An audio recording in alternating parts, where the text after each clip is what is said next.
ఇప్పుడిప్పుడే పట్టాలెక్కుతున్న ప్రభుత్వాన్ని మళ్ళీ సమ్మెల పేరు మీద ఇతర కారణాల చేత ఏదైనా మనం అనుకోని తప్పు జరిగితే ఇక మళ్ళీ పునరుద్ధరించడానికి కూడా అవకాశం లేని పరిస్థితులు ఉన్నాయి. మనకు అప్పుడప్పుడు ఆరోగ్యం బాగాలేనప్పుడు పథ్యం పాటిస్తాం. చాలా మంది ఊర్ల నుంచి వచ్చిన వాళ్ళు ఉన్నారు. ఊర్లలో పెద్ద మనుషులు అంటారు కదా, కొంచెం పథ్యం ఉండాలని అని. కొంచెం ఆరోగ్యం బాగాలేనప్పుడు చికెన్ మటన్ తినొద్దు, నూనె వస్తువులు తినొద్దు అంటారు కదా, కొంచెం వెజిటేరియన్ తినుండి అంటారు కదా. రాష్ట్ర ఆర్థిక వ్యవస్థ కూడా ఆరోగ్యం బాగలేదు అందుకే మనం వెజిటేరియను పండ్లు ఫలాలు కూరగాయలు తిని కొంతకాలం కొంత జాగ్రత్తగా ముందుకెళ్ళాలి.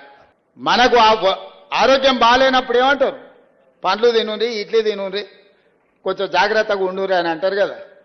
రాష్ట్ర ఆర్థిక ఆరోగ్యం కూడా బాగలేదు. అందుకే మీరు అందరు సహకరించండి.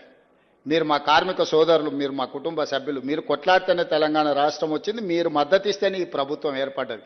ఈ ప్రభుత్వం ఏర్పడ్డదంటే మా గొప్పతనం కాదు, అందులో మీ కష్టం ఉంది, మీ శ్రమ ఉంది, మీ కృషి ఉంది.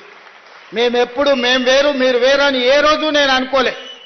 మీలో ఒక్కరిని, మీ కుటుంబ సభ్యుని, మీ సంక్షేమం కోసం, మీ అభివృద్ధి కోసం, మీ భవిష్యత్తు ప్రణాళికల కోసం మీ ముఖ్యమంత్రిగా, మీ సోదరుడిగా పనిచేయడానికి నేను సిద్ధంగా ఉన్నా. నాకు ప్రతి నెల వస్తున్న ఆదాయం 18,500 కోట్ల రూపాయలు.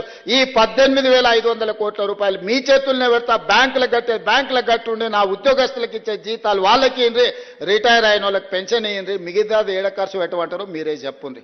సన్నబియ్యానికి ఇద్దామా, ఉచిత కరెంటుకి ఇద్దామా, ఆర్టీసీ బస్సుకి ఇద్దామా, షాదీ ముబారక్ ఇద్దామా, కళ్యాణ లక్ష్మికి ఇద్దామా, లేకపోతే ఇంకేదైనా ఆడంబరాలు చేసుకుందామా? మీరు ఎట్లా చెప్తే గట్లనే రాష్ట్ర ప్రభుత్వాన్ని నడపడానికి నేను సిద్ధంగా ఉన్నా.